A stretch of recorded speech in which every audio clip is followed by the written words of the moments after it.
Welcome along, investigators, to episode 290 of Spy Curious, the Australian Security Academy's weekly program of investigation news around Australia. Today I'm going to be showing you job vacancies, I'm going to show you some success stories in investigations, and I'm going to show you some of the things that have been happening around the investigation industry in Australia. Please say hello in the chat. So I'm here by myself today. Casey's away in Byron Bay at the Body, Mind, Soul Clinic there, and she'll be back with us spiritually happy next week, so I look forward to that. And she's got big news coming up next week because Polonius this week on LinkedIn just announced they're introducing, as part of their case management system, Trace Engine. Now this, people, is really big news for all you skip tracers who are out there, and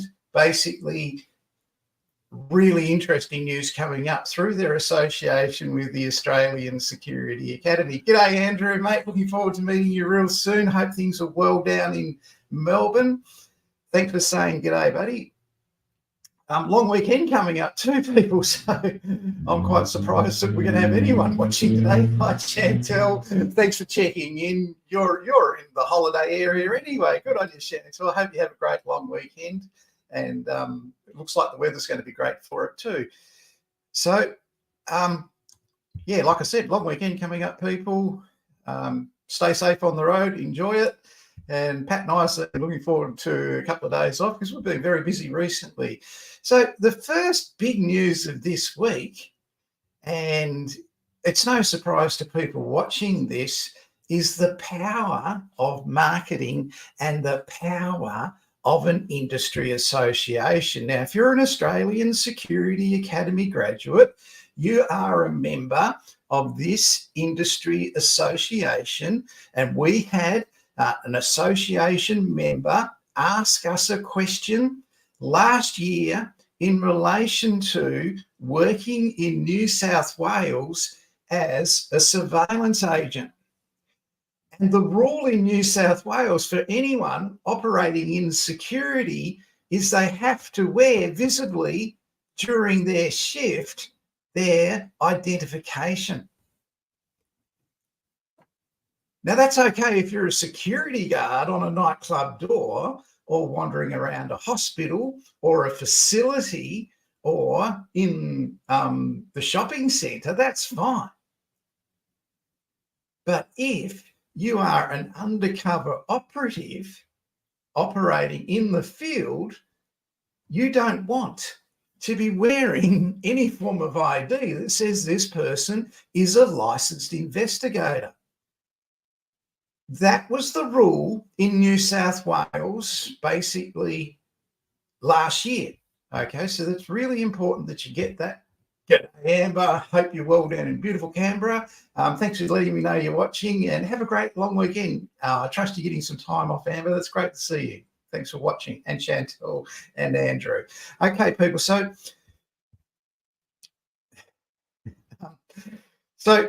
basically, this was the issue that you had to show your license. So a member, Dr. Jared Parsons, wrote to me and he said, look, Mike, it's a stupid rule. We can't show ID when we're doing surveillance.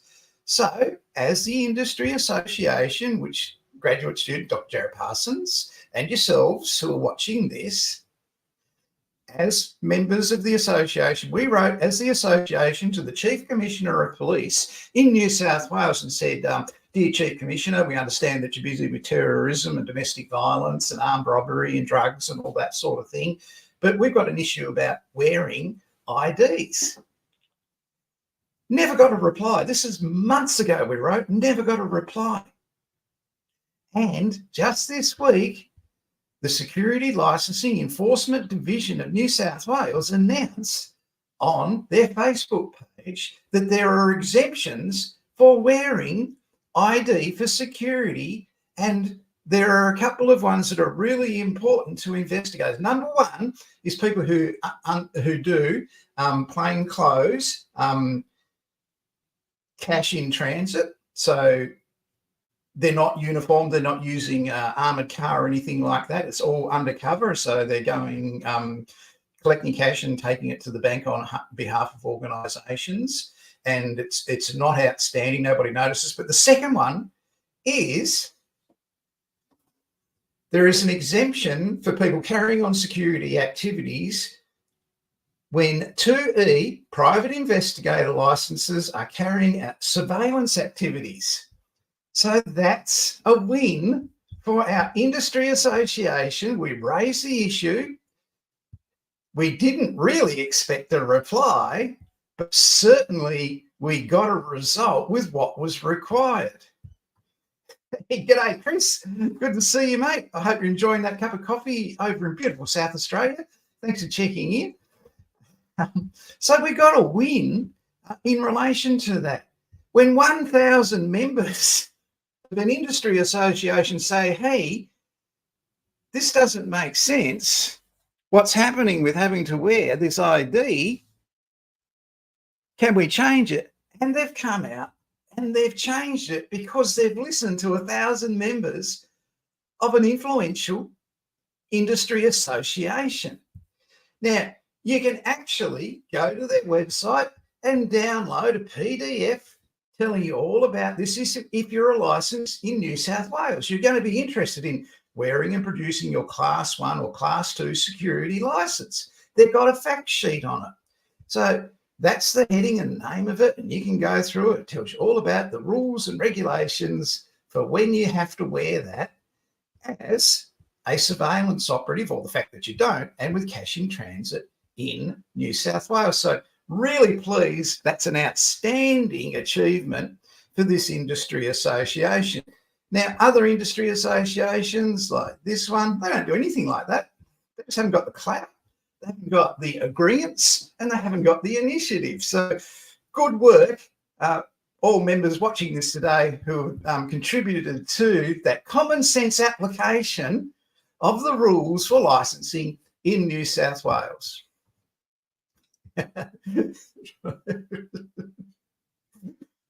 You'll find a coffee somewhere, mate. There's got to be a Friday afternoon coffee somewhere in Adelaide, especially on a long weekend.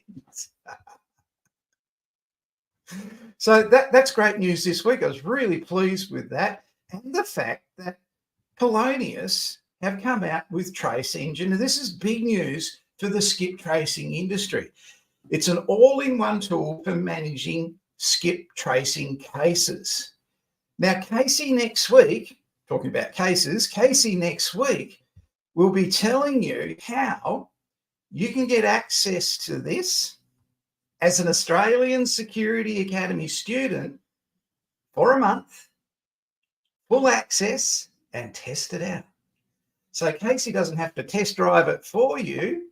All you have to do is follow Casey's guide from next week, and she will show you how to get access to the premier globally Polonius Case Management Systems new Trace Engine. So something to look forward to on this program next week. Now, we didn't have Investigations Uni today. There was no Investigations Uni. It's a long weekend, and people have been making plans for the last long weekend of the year to get away. So we're having a break this week. Next week, I'll be coming to you live from beautiful Victoria, and in one place in particular, and I just saw somewhere they had a cyclone there recently. The centre of the cyclone is now expected to cross the coast between Fells Beach and Fairhaven early tomorrow morning. So I'm looking forward to that next week, to come this time live next week for that, and for Investigations Uni. Update on some of our jobs. If you're after a job as a licensed private investigator and you're an Australian Security Academy student, this is our Facebook page where we put the jobs up, and you can see a range of jobs there for private investigators, government investigators, mercantile agents, loss adjusters, that sort of thing. I do not put all the jobs up. There's too many and I'm too busy. I am way too busy to do that, but it's a guide and you can search it historically. Last week, I told you on this program, if you're an Australian Security Academy student, licensed investigator, or nearly licensed investigator, send me your resume and I'll organise an organisation to get in contact with you in relation to engaging you as an investigator full-time with their company. Now, of course, Lots of students did that, and I've passed on their resumes, and we've had quite a bit of success with it. And just before going to air today, during my 3 hours of hair and makeup, unbelievable, I know, 10 minutes before we went to air, this student wrote to me. Now, keep in mind, this student applied yesterday for that job. This student has 5 Australian Security Academy qualifications and is a licensed investigator in Victoria. And this is what that student said. Hey, Mike, I've just been offered a full-time role with Clarity. Thank you so much for forwarding my CV. I love your work. I love you too. So it works. Marketing and advertising, trust me, it works, whether that's positive or negative. Last week we had Investigations Uni, and I put up a clip about Salem Mayer down in New South Wales on staged motor vehicle accidents. This was in Investigations Uni. It was our 100th premium episode. And I put some music on that video because it was a little video presentation. This is a still shot of the video, and I had music on it, and YouTube took the video down straight away because of the music and copyright. So it's back up. I've taken the music out. If you missed Investigations Uni episode 100 and you've got the email on how to access it, you can watch the replay, and it's a really important one about fraud in general insurance and AFCA decisions. Oh boy. Busy week this week. So this came out in Victoria, in the news down there in Victoria, in relation to universities. Now, universities, the biggest problem universities have, and it's been consistent over the last 28 years that I've been an investigator, because I've investigated a lot of these, are date rape drugs. It's a big issue in universities. There must be access to them somehow through, I don't know, the veterinarian classes or something like that. And they're used prolifically.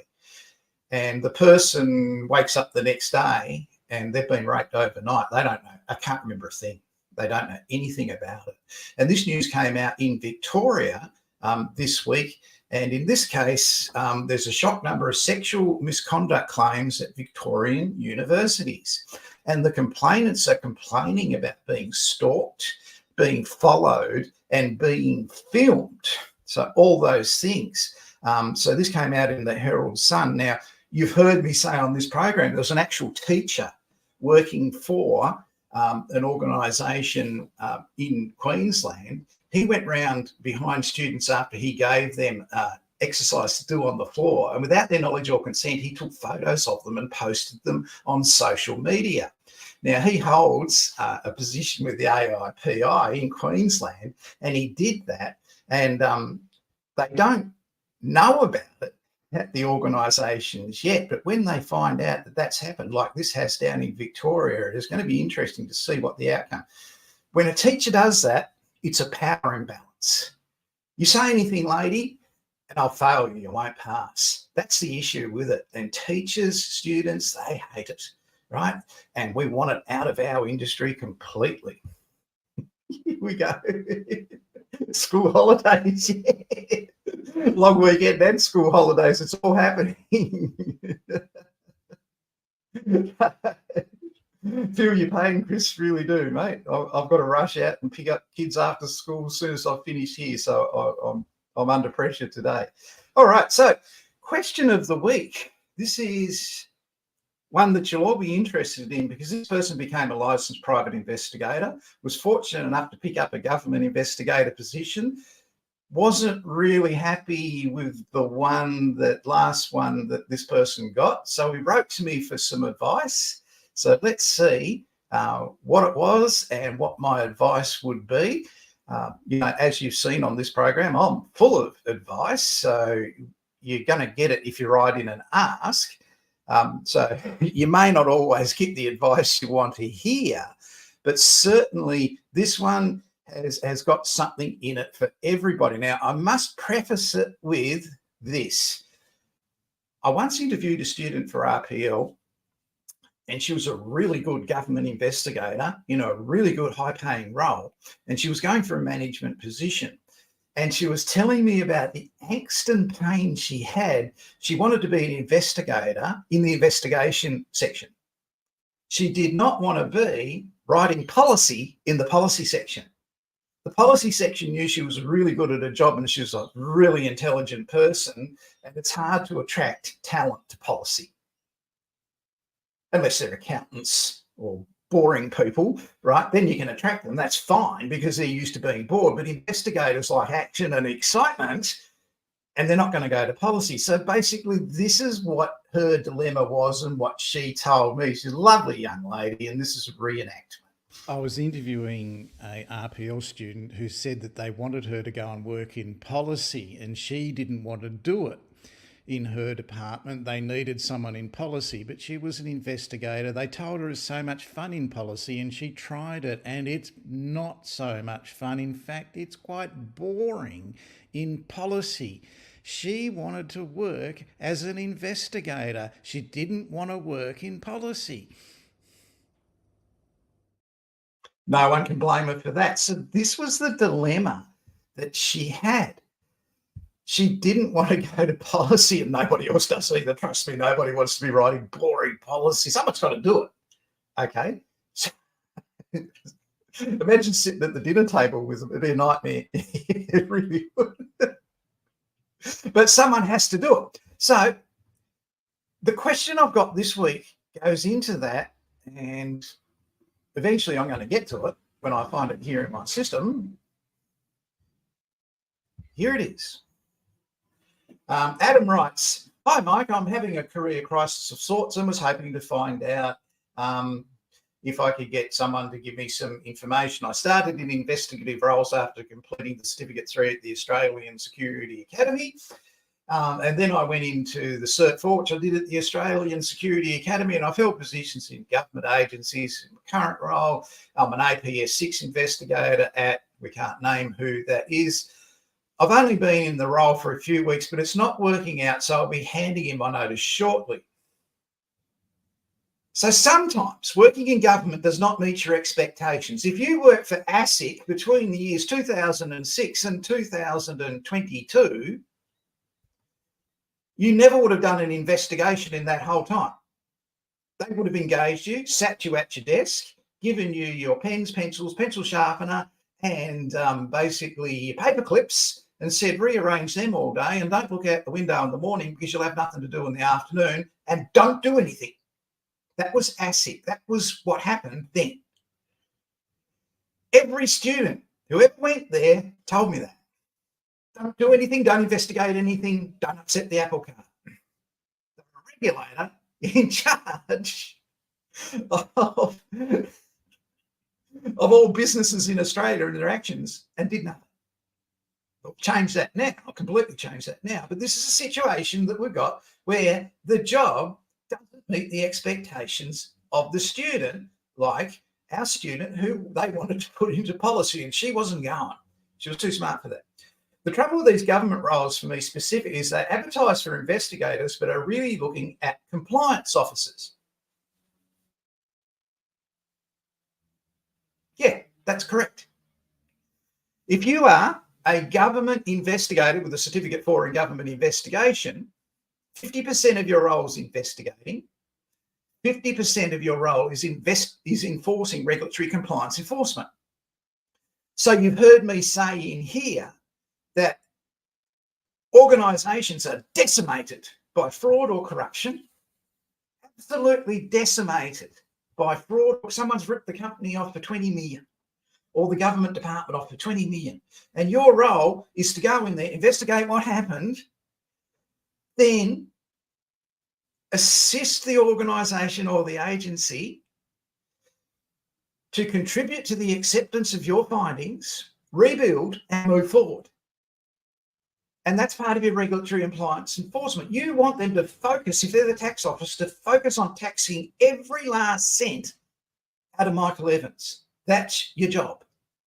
And that's the organisation's job. It's not concentrating on the past issues as someone ripped the place off for 20 million.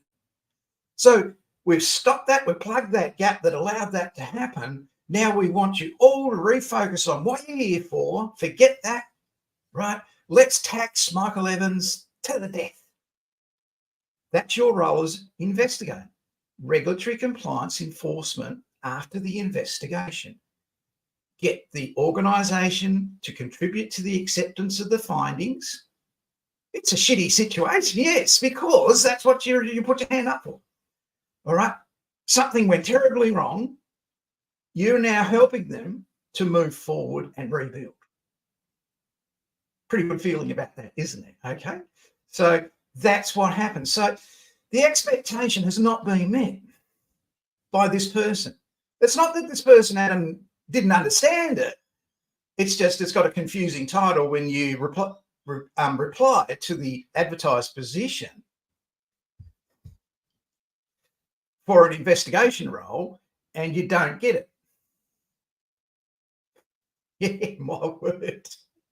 Fraud, Chris, is out of control at the moment. You would have heard me talk about it last week in Investigations Uni, where they're now looking at calling it fraud minimisation rather than fraud control. So they can't control it. They've got to minimise it. So you think like yourself, you try and minimise your tax. You don't avoid it, you minimise it. Government departments are starting to think like you when you have to pay a tax. So get that in your mind, fraud minimisation. The fraud's just so prolific. And this is why there's so many job vacancies out there for licensed private investigators and government investigators at the moment. And I'll come into more on that in a minute, if I ever get round to it. So having some terrific operational experience in some previous roles, I'm looking for similar work and not compliance, policy, desk-based positions. Nobody wants a desk-based policy position. Nobody, right? We're about action and excitement here as investigators. Nobody wants to be writing policy. Despite my being stuck as to who to reach out and know where to go, you've been top of my mind for years as I'm part of your investigative Facebook and YouTube groups, and would be extremely grateful for any guidance, insights and opportunities you could suggest. As I'm based in Melbourne, I'd be so appreciative to organise a time to have a Teams or Zoom call if and when you have a spare moment. Now, the good news regarding Michael Evans, myself, and Zoom and Teams,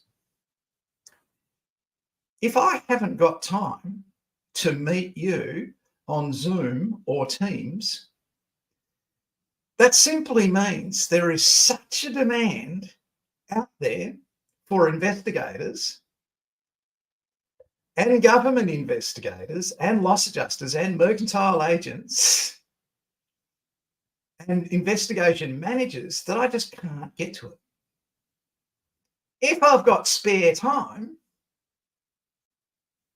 there's no fraud and there's no work for investigators. So keep that in mind, okay? I am in Victoria next week. I'm in Victoria in November. I am in Victoria in February, and I am in Victoria in March. Most of April, I'll be living resident in Victoria, so you can meet me in person while I'm meeting other people in relation to the Certificate for and Government Management requirement through VISIAC for the LRD licensing, where licensed private investigators in Victoria have to obtain the Certificate for in Security Management, which looks roughly like this. That's the one. So I'm conducting next week and the week after down in Victoria. I'm booked out, totally booked out. Recognition of prior learning interviews for this qualification. You can see next to me here. Okay. So, yeah, you won't get me on Zoom or Teams, but you will get me meeting through the future in Victoria if you need to meet with me. So, quite happy to. All right. Interviews run half hourly, and they're in the CBD in Melbourne. But I am in regional Victoria next week, and I gave you a clue to that where it was earlier on in the program. So, other things that have happened this week, IBAC down in Melbourne in Victoria have released their latest survey of government departments and corporations on fraud in Victoria. Now remember, IBAC big associates of these guys, right? who the fraud and corruption with WorkSafe, where these guys tried to get these guys as members of their industry association and make it mandatory. So then every private investigator in Victoria, after these guys became members of this association, had to then go and join this association because these guys did. IBAC have come out because they're mates of these guys and these guys. They're not independent in any way whatsoever. They're all in the thick of it together. And they've reached their fraud, released their fraud and corruption. Love to, mate. I actually was almost there earlier this week. So I'll keep you posted. So anyway, what's happened is they've released their fraud survey, and the director, who pretends he doesn't know about WorkSafe and the AIPI because that's too embarrassing for him because it's happened right on his shift under his nose, has come out and said, la da da da da, here's our fraud report and blah, blah, blah. And you can look all this up on the internet and see what IBAC's results of their fraud survey were. And it's about the public servants being reluctant to report it because they fear repercussions when they report fraud in their own agency, which is totally ridiculous, but it's true. Intermittent successes cannot excuse ongoing misconduct. We are under investigation for misconduct. Seriously, though, you don't worry about the long-term repercussions of all this? It's clear that my behavior has fallen well short of acceptable ethical standards. Misconduct, ethical and integrity issues, they won't report them when they know about them because they're fearing the consequences because IBAC are in with it with the others. But they've put their hand up and replied to the survey, hoping that it's anonymous, and said, these are why we're not doing it. And IBAC goes into detail, incredible detail on it, and you can see it on the IBAC site. And they're part of the problem. Wow. Okay, so that's really interesting. Don't forget, people, long weekend, don't go Monday, everybody have a holiday. Contrary to that, New South Wales don't have IBAC, they have ICAC. And ICAC this week have also come out with some things, some helpful things on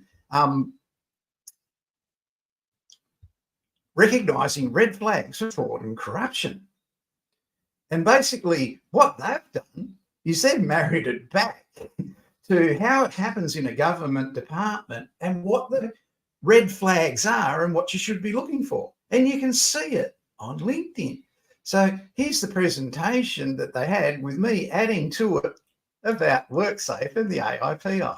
ICAC Commissioner Paul Lakatos recently identified 4 indicators that someone may be engaging in corruption. The first one was failure to follow proper procedures, so no tenders, no meetings, no selection criteria, no accountable people. Individuals operating without oversight from their colleagues, so possibly money exchanging hands or panel awardships on the line with secret meetings and no one accountable. Bullying-like behaviour inhibit oversight, so threats, false denials, cover-ups, no policy, process or procedure followed. Individual vulnerabilities such as drugs and addictions, and so people were looking for rewards. The injured workers of Victoria are the reason WorkSafe exists for its $6 billion annual income. The AIPI and WorkSafe's corruption was exposed and stopped, and nobody was held accountable. So they're all pretending it never happened at the AIPI and at WorkSafe and at IBAC and ICAC, the New South Wales Anti-Corruption and Fraud Organisation, state government, have shown IBAC actually how it's done and what to look for, not what not to look for or look the other way on. Okay, so great work, ICAC. That was really good. I quite enjoyed that one. I've got to...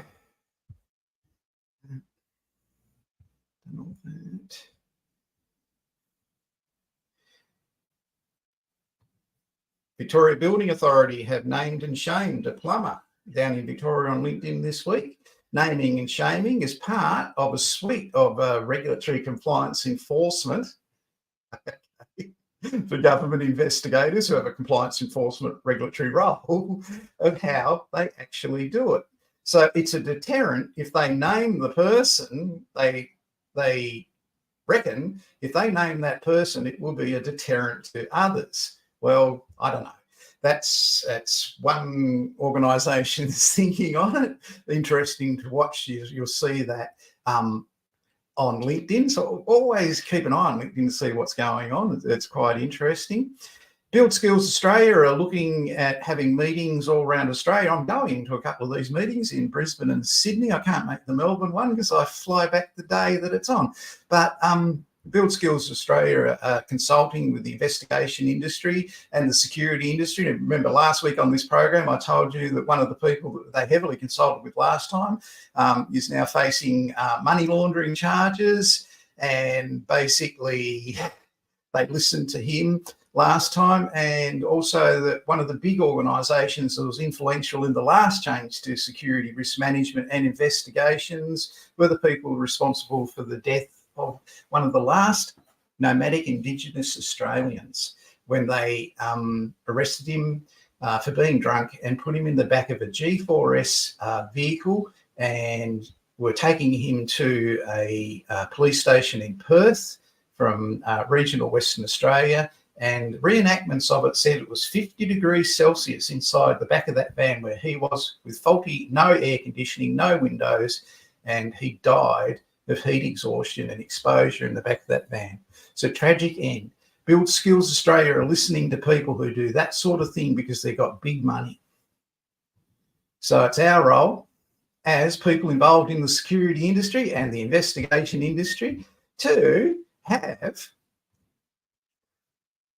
investigation industry associations with 1,000 members and growing, so we can stop that sort of thing from becoming normal behaviour, supported by the people responsible for it, when we've got to be there to remind them that it didn't work out last time. So that's going to be an interesting thing to follow. And after the meetings, where I'll probably get banned from them, never allowed to go back to them again, I'll report the outcomes of what's happening. So don't forget, next week, we've got the big deal from Trace Engine, and Casey will be explaining how the Australian Security Academy graduates can get to that. If you're looking for a job, people, don't miss out.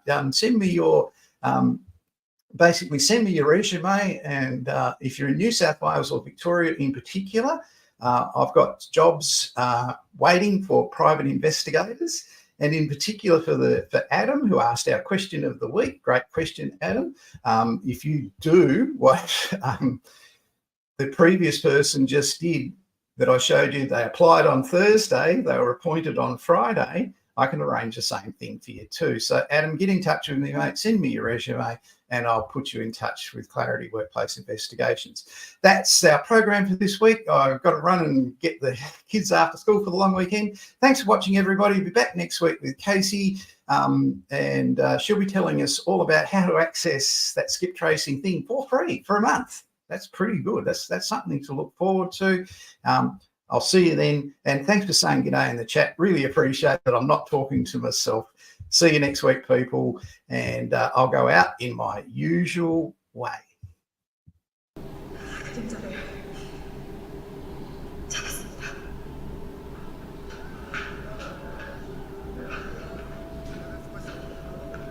작전 종료. 전원 복귀할 것.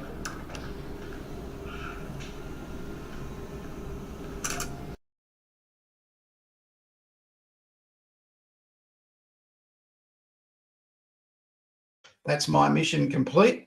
The balloons are for this person. 5 nationally recognised qualifications, applied for the job on Thursday. It was appointed on Friday, licensed private investigator in Victoria. So, hey, look, the work's there in abundance. Send me your resume. Let me know if you're an Australian Security Academy graduate. I'll put you in touch with them. Had a few people ask me this week that I'm not an Australian Security Academy student graduate. How do I join this? Well, you can't. It's not going to happen. This is for the benefit of the Australian Security Academy graduates only. And if you studied another RTO, I'm sure that they would have their own industry association that you could go to and benefit from with them. But this one is particularly just for Australian Security Academy graduates. See you next week, people. Thanks for watching.